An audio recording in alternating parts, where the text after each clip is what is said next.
cried the sparrow.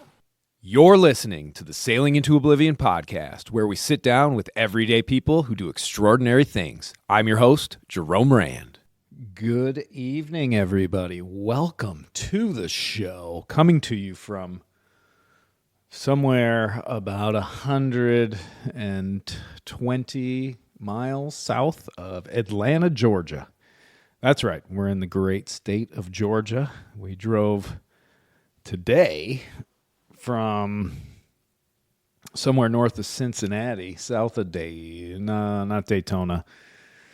Oh, what's that other one that starts with a D? In Ohio.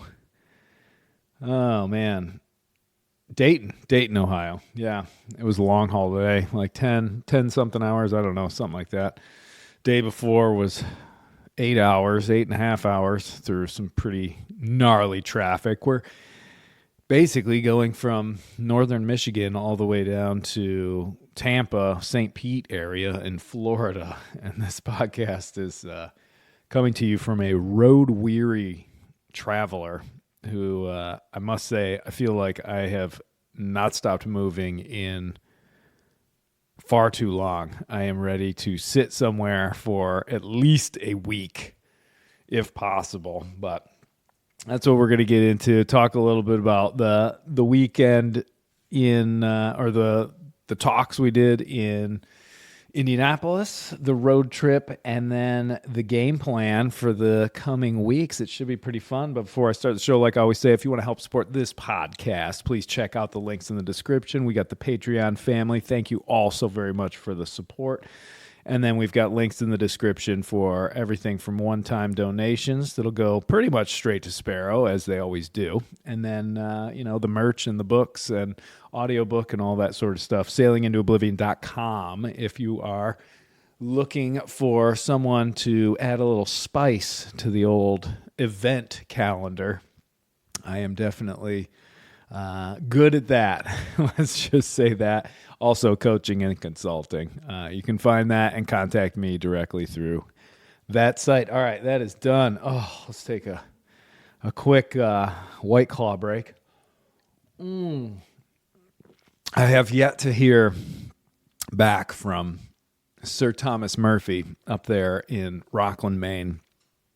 Get this, he got pegged to be an MC for a rock and roll show up there for Oktoberfest and called me, and we went over a little bit of some ideas and such for what would be entertaining, what would be a good route to go. He's pretty nervous, all that sort of stuff, but he did. I don't know. I haven't heard back from him yet, so I don't know. I don't know if I should expect that it didn't go well, but hopefully it did. I mean, he is one of the funniest human beings in the world, but I also know that if you're not getting up on stage very often and you're not really used to speaking in front of people, it is the number one fear amongst the human race is to do public speaking. More people fear that than death, which is just absolutely shocking to me, but it's understandable. I mean,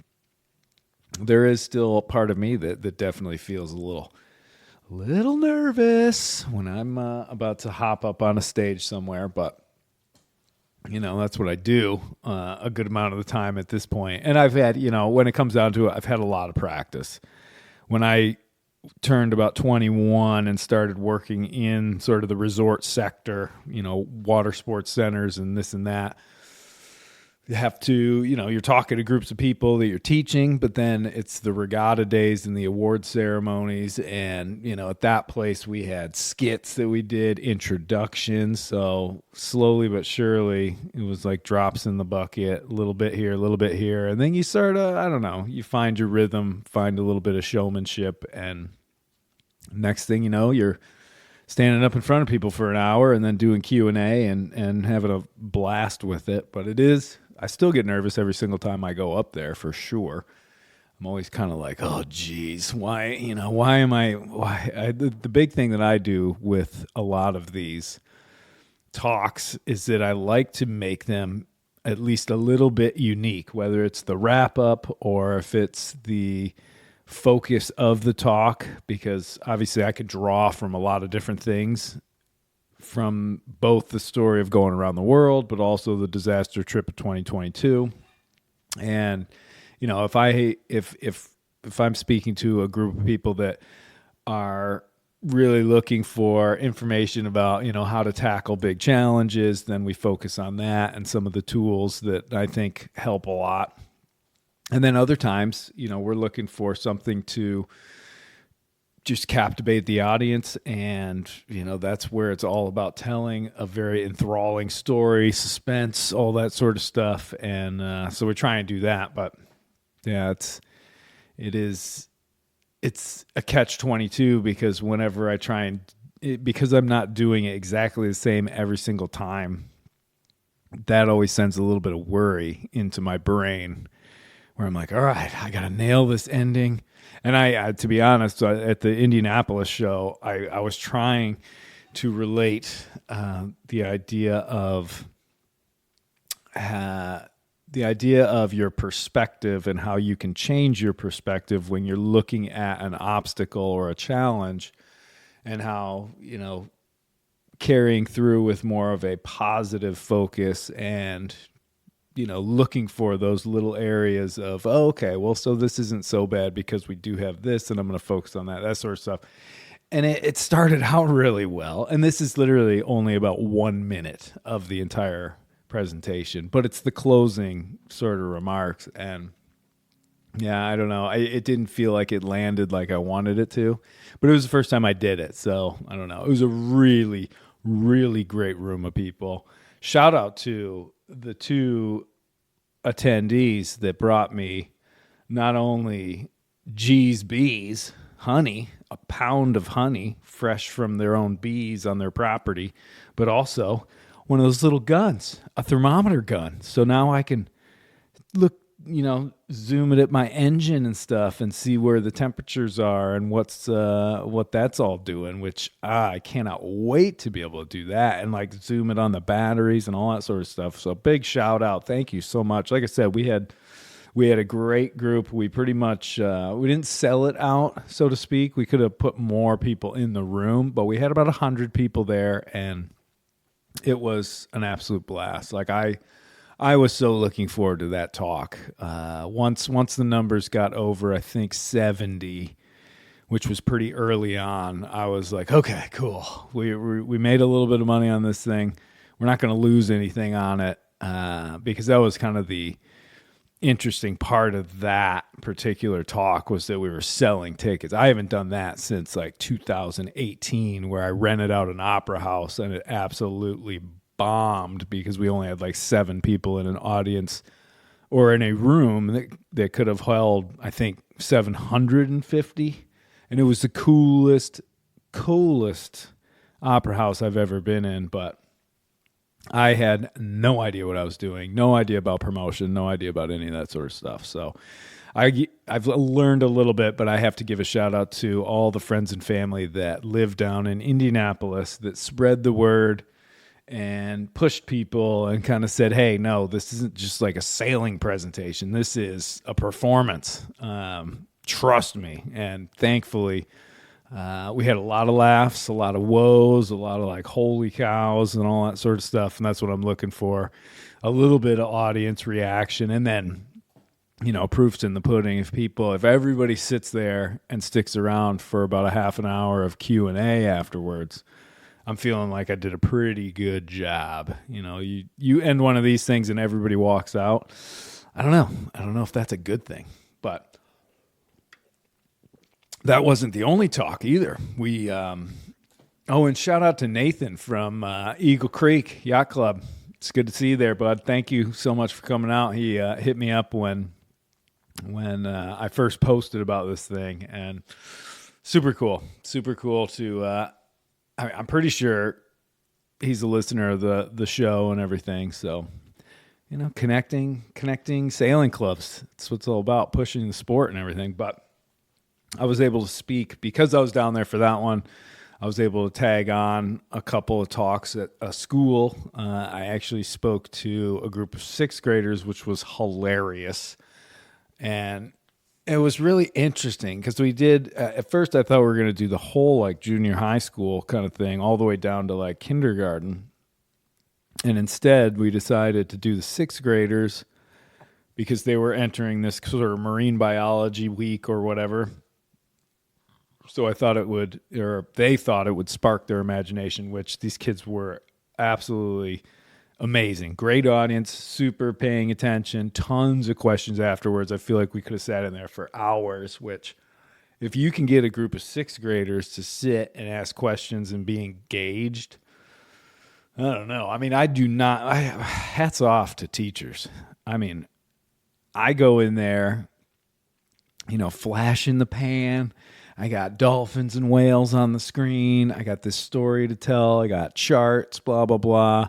I'm in and I'm out in like an hour, hour and a half. These teachers do that for 8 hours a day.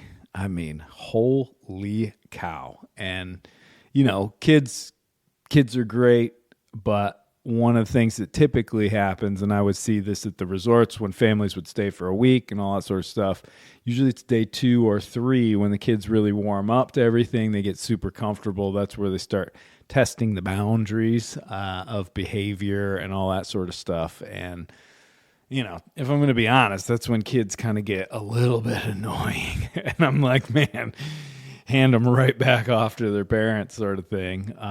Because I just don't, dude, I don't feel like it's my job to discipline these kids. I know I've had to when I'm in the role of being a counselor or even a water sports staff. Sometimes you have to, if you're doing the kids club stuff, you do have to kind of walk that line, but it's more of a fine line because you're not the parent, but you got to keep some semblance of control. And when kids get really comfortable and they do start testing, what they can get away with. Yeah, that's when old J. Rome, I used to be a whole lot more patient with it when I was in my 20s. 30s, it faded out. 40s, it was gone. And I guess I'm still in my 40s, but yeah, it's gone. So I have a limited time frame and then I'm out. But that one went really well. And then my Aunt Michelle helps out with the kindergarten classroom. And so I went and did a quick little 20-minute one in there, which was hilarious as well. I mean, these kids, I don't know. I feel like it's well worth the time. My compensation for both those talks was a lovely pair of socks embossed with the school's name, which I then proceeded to wear at the big talk for everybody and let them know how much love I was getting from Indianapolis, which was pretty funny. But yeah, there's something that it's so far beyond like a monetary thing. And that's why I always, if I do book something, like when I have a private event going on in Daytona, Florida in February, and, probably sometime in December, I will start reaching out and seeing if there are either schools or if there are, assisted living communities. I like to do both of those, kind of the young and the older audience members. One, it gives me a little bit of a warm up before like the big presentation, but two, I don't know. I feel like it's well worth it. And, if you're only reaching one or two of the kids, which is honestly, it's normally just a high school thing. If I'm speaking to high school students, you can tell there's, maybe one out of every 50 maybe is actually engaged in what's going on. The rest of them, I mean, I know what I was like when I was in high school, and yeah, I don't know. So enough said on that subject, but the younger ones, man, they love it. And when I do talk at an assisted living community, they definitely get it. There's no question. I never get asked why I do this by that age group. It's and one of the real perks is that they share a lot of great stories with me, and that's pretty fascinating. People who were in the Navy, there's a lot of that, and there's a lot of exploits that I get to be able to be privy of after I tell my story, which is pretty cool. And the main goal there is that everybody stays awake during the entire presentation, and I succeed pretty well in that one, trying to keep things fast paced and all. And I'm not throwing shade on anybody. I mean, trust me, I like to take naps already. If I'm lucky enough to make it to the ripe old age of like 80, nap time, I'm going to take 2 naps a day, probably. Who knows? But it was good. It was really good. But it was like the kickoff to this idea of road warrior traversing the highways. We drove from my lovely mother and I drove down from northern Michigan to Indianapolis, which is about 6.5 hours. And then, we're down there for 2 days, and then we hop in the car and drive from Indianapolis back to northern Michigan. I have 1 day in between, and then I hop in the car, and we've been driving this is our 2nd day in the bag. So you definitely feel it on the 2nd day. 3rd day tomorrow, we've only got 4 or 5 hours, and then we're in St. Pete, where I'm going to meet up with, and I can say this one, I know I don't like to jinx myself because it usually means that we don't get the guest on the podcast, but because it's Sven, he's pretty much shoehorned in because he is a relative and I can make sure it happens. And so we're going to have a return show from the old Spangler. I'm really looking forward to that. Might be a bit of a heavy subject on this one, but I won't divulge any more of that one. But yeah, it should be pretty fun. So drive down there, do the podcast, have dinner, go to sleep, and then I'm hopping a plane back to northern Michigan. So the traveling continues for 2 more days before I can actually get out, stretch my legs, and start hauling boats. It's the end of the season. I feel like we were just doing that podcast back in like May about getting boats ready for the season and putting in the effort to get the boats looking good and looking fresh and all that sort of stuff. And now it's kind of the same message, but in reverse. It's like, all right, now's the time to put in the extra effort so we make sure we put our boats away clean. We know what we have to fix on the boats. If we're not going to fix it now, we're going to fix it in the spring, but we better have a list. But moreover, if you've got another weekend, 2 weekends, something like that, depending on where you are, well, they used to say, come hell or high water, I'm going out. And we had, thankfully, the 1 day off that we did have up in northern Michigan here a couple days ago. It was like 86 degrees. Pretty crazy for an October 4th or October 5th or whatever. And so that was nice. I didn't get out on the boat. I just was kind of just clowning around in the forest and riding the old electric skateboard all over the place because I know that's probably the last time for the winter season. Don't want to fall. I couldn't imagine. I mean, is there anything more painful than when you fall and it's cold outside? Like if you take a tumble on a summer day on the lawn, it's no big deal. But if you're cold, oof, it just hurts my bones thinking about it. Yikes. I'm sure my knee just crack. So we just kind of kicked back, enjoyed, putzing around and all that sort of stuff. But the return trip, I have 1 more weekend. We're going to haul the boats out on Sunday. We've got 2 Pearson Ensigns and 1 Boston Whaler that need to come out.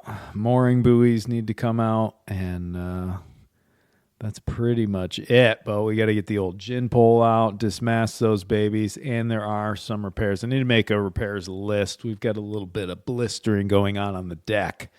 Not the hull, thank you. The deck of this of Caprice 2, which is a black hull, red boot stripe, red waterline stripe ensign from, 1976, maybe. Beautiful old boat. I can't remember the numbers. I want to say it's like 15 something or 1450, 1440. I don't know. But yeah, we're going to get a little list going on that one. The other one, the old Breezy Wheezy Red Hull Gold Boot Stripe, Gold Waterline Stripe. That one, we need some winches. We need a float switch. Probably need a new battery. We need a solar panel to keep the battery charging, just one of those trickle chargers. And I can't remember if there was anything else we were going to do. Oh, I think, depending, we might have to be looking at a new mainsail. I don't know. So, regardless, we've got our list. We've got all the sort of stuff that needs to be done, but we're also going to try and enjoy it for one more weekend, take advantage of every last puff of breeze, or in the lack thereof, take the old Boston Whaler out, but just get on the lake and take some time. Not going to be in a rush. This is all weather dependent, though, 100%. If it looks like we're going to get rain earlier or later, then, we'll have to manipulate our schedule towards that. But it's been a pretty good season. We got some good sails in up there in northern Michigan. I wasn't there very much this summer. And when I wasn't there, I was pretty much on Sparrow, either sailing up the coast or hanging on the old Cape. I just love it's so funny just saying that. Yeah, we're out on the Cape. It sounds so cheesy. It's so wonderful, though. And I can't wait to do it again. We're already planning the return to Cape Cod. This time, we're definitely going to have a lot of presentations and hopefully hit the islands too, Martha's Vineyard and Nantucket. We're working on it as we speak. It's going to be an absolute blast. Shout out to Lucy and Jeff, a.k.a. Gnome, for all their support and everything they do to help propagate the storytelling and the sea stories throughout the Cape Cod and Nantucket Sound area. Really do appreciate it. And I look forward to getting back to that boathouse. Holy cow. Pretty much the coolest place I've ever seen in my life, and had the privilege of staying there, and also, utilizing, because it's a working boathouse. It's a working workshop down below. And yeah, just an absolute blast. I feel like I'm in a dream when I am there. It's really quite remarkable. But yeah, so once we do wrap everything up, then it's go time. We're flying out to Rockland, Maine. We're hopping on Sparrow. I've got all right. The big one is the chain plates. I got to yank some of these suckers off and see what's going on underneath. I need to rebed the forward and aft tangs for the whisker stays for the bowsprit and the boomkin. Those have a good amount of rust, and those are pretty easy to access, quote unquote easy to access. But they all have carriage bolts, so that's pretty easy to do. The chain plates are a different story. That's gonna necessitate a little help from old Murph, which is totally fine. But here's the catch. I don't know how much time I'm gonna have. I also need to do 2 coats of barrier coat and 2 coats of anti-fouling paint, which I've already ordered. I'm going with Total Boat on these, so we're gonna see how that goes. I don't want to give them too many shout outs just yet. Although I will say I use their deck paint. The yellow and the white on the deck and the bulwarks is all Total Boat paint. I think they call it Wet Edge.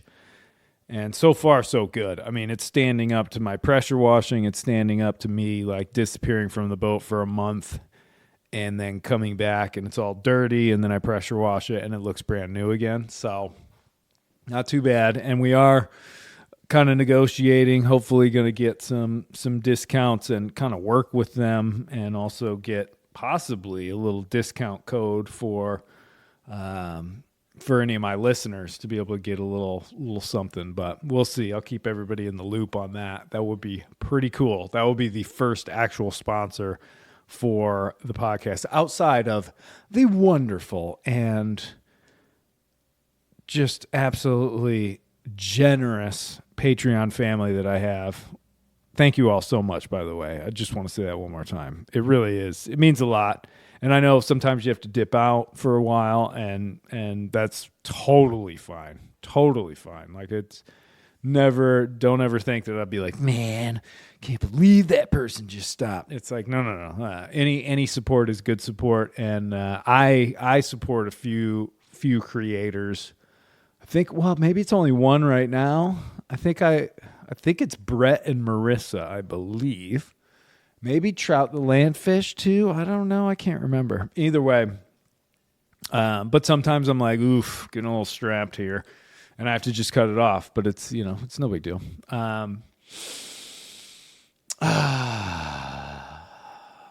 Yeah. So two coats of Berry Coke, because I did get the boat soda blasted to the tune of $1,600. And that's, I think, money well spent, though. It's going to give me a good idea what's going on underneath all that paint, which hopefully is when I get up there. I've seen pictures of it and it looks pretty good, and I was not told that there were any blisters or anything like that. But essentially, I just got to clean everything up and look for any repairs or anything that needs to happen. But I literally fly out there on the 16th. I arrive there on the 17th in Rockland. I got to stay in a little motel one night, but so I am going to be in Portland just for one night, though. I literally am going to get up there, and I'm going to have to start just diving in, because we've got a trip on a Halberg Rossi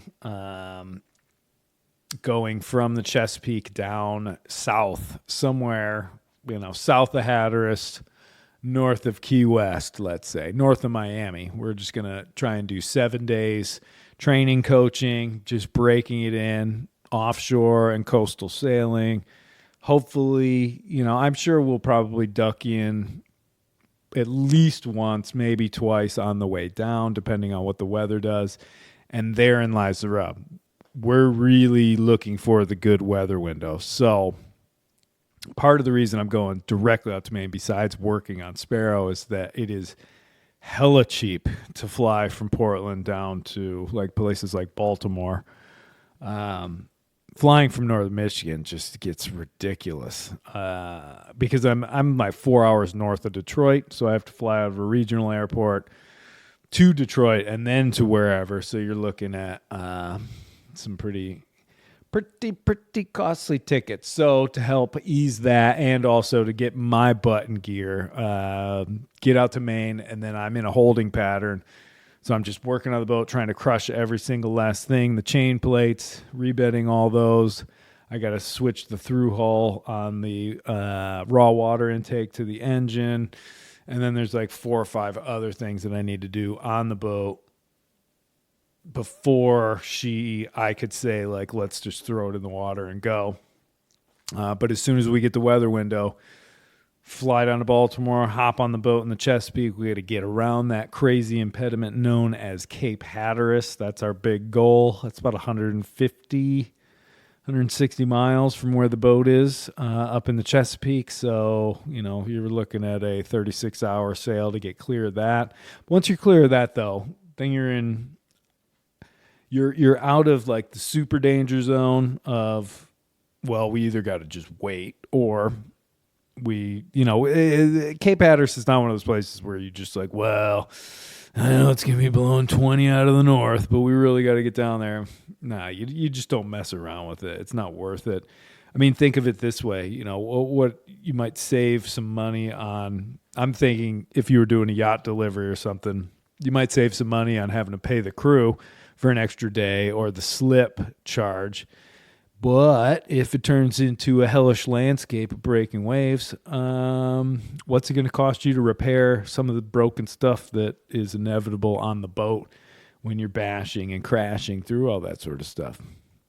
I don't know. Those are the things you got to factor in. So essentially, that's the main goal. But once we get around there, the cool part about this trip that I think is going to be really great for the training aspect of it is that we can stay inside of the Gulf Stream. We could stay in between the coast and the stream. Once we get in past Hatteras, that'll allow us, if some gnarly system rolls out, we can duck into, Cape Fear, Wilmington, Charleston, Savannah, Jacksonville. There's a whole bunch of little places all along the way. And because one of my biggest concerns is that, we're out on one of these things and then we do get hit by a severe gale and we got to deal with this really heavy weather situation. And, it's one of those things where it just becomes a traumatic experience for the clients and basically puts them off of sailing. I would obviously do my absolute best to make it a controlled sort of. I would do my best to make a situation like that a good example as far as practicing heavy weather skills, as far as heaving to. If the boat's got a drogue, using a drogue, that sort of stuff, and actually utilizing it as a real world example of okay, eventually if you continue sailing and you start doing bigger and bigger trips, you're going to encounter this sort of stuff. And so we want to make sure that you've at least practiced this necessary skills and the skill sets to do it. And it's not just exactly what you do then and there. It's what you do leading up to it in the 24 hours that you have when you see the forecast come in. It's okay, well, what are we going to do for prep? What are we going to do to try and put our boat in the correct place or the best place to be given the amount of time and the conditions that we have leading up to said severe gale, that sort of thing. And those are, kind of the important things. And then rolling out all the safety devices, all that sort of stuff. So regardless, we're hoping, hopefully we're not going to be dealing with any of that. But the nice part about this trip, again, because you don't go past the Gulf Stream, you're not super crazy committed. You can still be 75 miles offshore for a lot of this. And so you are, essentially you're way out there. You're well past, you can't see the shoreline or anything like that. So you get the feel for it, but you're not quite so committed as far as leaving the Chesapeake, crossing the stream, getting out east, and then heading south down to the Bahamas. You do something like that, and yeah, if Mother Nature throws it at you, she's going to throw it at you for sure. But the other thing is, and that's something where, if we were on Mighty Sparrow, yeah, that would definitely be the route. We would kind of forego the idea of doing the coastal stuff, but we're not on Sparrow. We're on a boat that I've done some sailing on, but in the Chesapeake Bay, and it's got a lot of systems on it. Halberg Rossi makes a great boat for sure, but you never know, and little picadillos start to pop up here and there, and it's one of those things where you gotta if it. I think it's better to err on the side of caution, especially for a first trip, a first big coastal trip, to have the bailout there, have that as an option.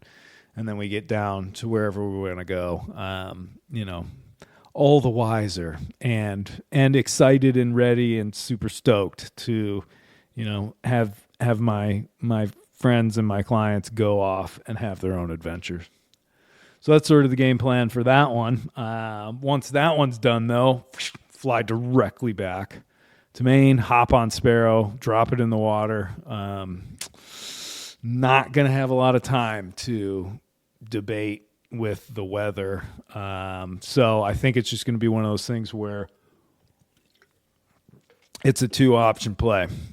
If the weather's going to be rough and nasty, we're going to take the Cape Cod Canal. We'll hold up in Cape Cod. If we have to, we'll duck into New York and hunker down at the marina there, go see Laz. Shout out to Laz. And then continue south once the weather's better. If the weather window looks good for whatever reason, I'm expecting to be doing this the last tail end of October.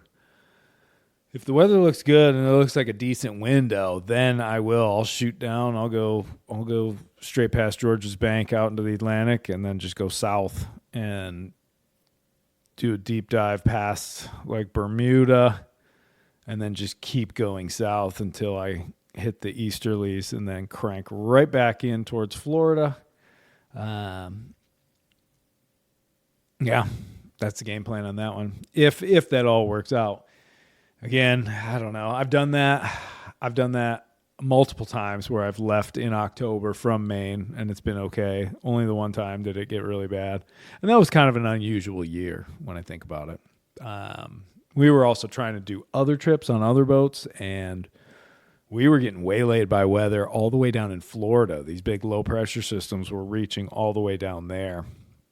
And that didn't behoove us for a lot of these trips. I can even remember Rutherford talking about it, having to postpone. And I don't know if he had to cancel any trips because he was doing a bunch of deliveries at that point, but he definitely has to postpone a ton of them. And the frequency, we talked a lot about the frequency of the gales that year. I think, that was 2022. But, yeah, so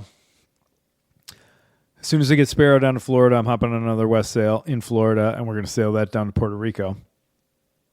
So hopefully, fingers crossed, if all goes well and the weather is, mildish,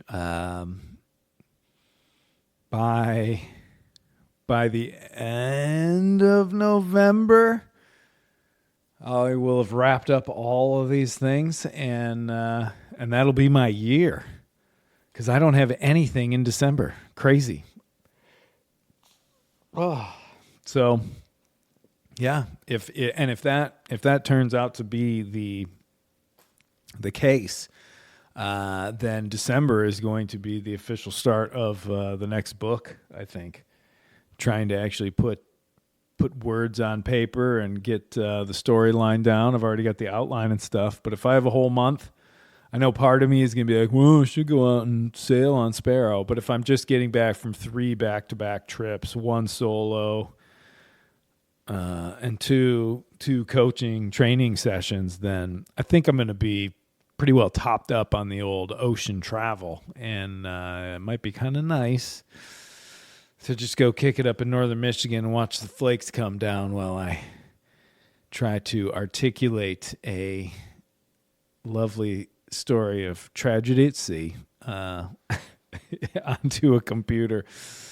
I don't know. We'll sort of see. I do have a different sort of mindset going into this book, which I'm kind of excited about. I had some really, really good advice that made me think quite hard about the actual approach to writing it, as far as, well, I don't want to give it away, but kind of not just the feel of the writing, but the tone of it and how it oscillates up and down, like the rhythm, if you will, of the writing. And that was something I never even pondered about writing the first book.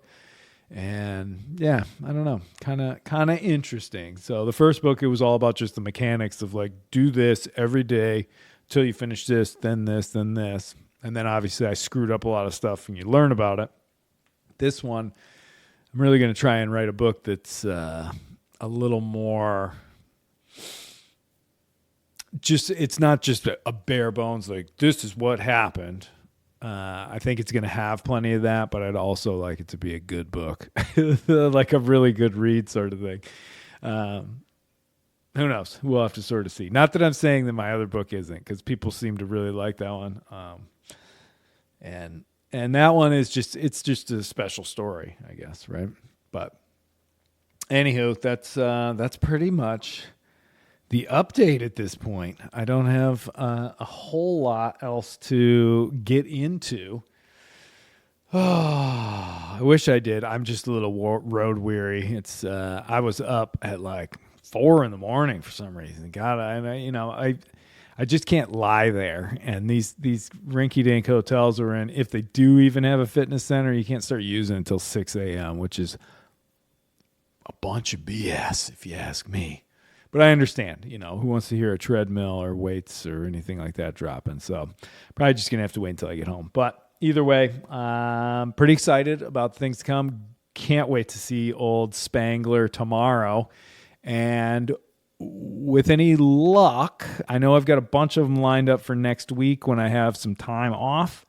But we'll get back into the two a week schedule for the rest of this month. And kind of just have a, sometimes with the podcast, I have so much other stuff going on, and it's not always the most convenient thing.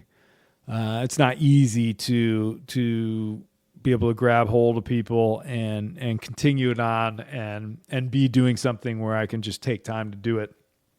But I am just going to keep trying to do my best. And I kind of do feel like after like the last 3 weeks of, just one show a week, it's time to get back into it. Let's start pushing that throttle forward again. Maybe a little neutral was good, but now it's time to crank it up. So I've got my hooks into some pretty good special guests who have been on the show, some who haven't, and hopefully we're going to tear it up and really, October, November, December, go out swinging for 2025 when it comes to the podcast.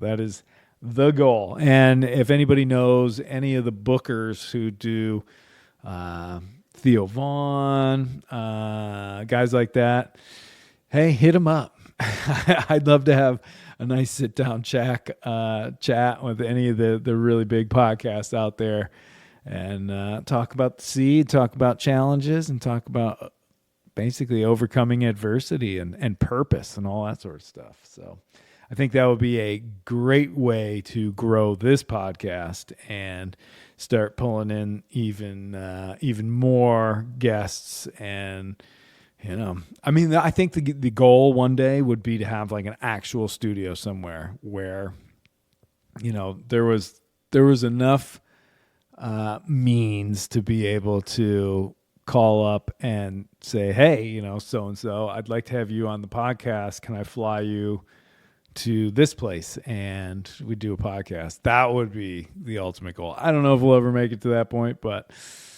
a sailor can dream, and that's what we need to do. All right, that's a little Heidi flighty. I don't even know what that. I've heard people say that. I still don't know exactly what that means. Hopefully, it's not offensive. I don't know. Either way, thanks for listening so much, and we'll be doing this one's coming out on Tuesday, and look out for the Friday show with old Spangler, the old Sven, coming back. All right. Thanks for listening.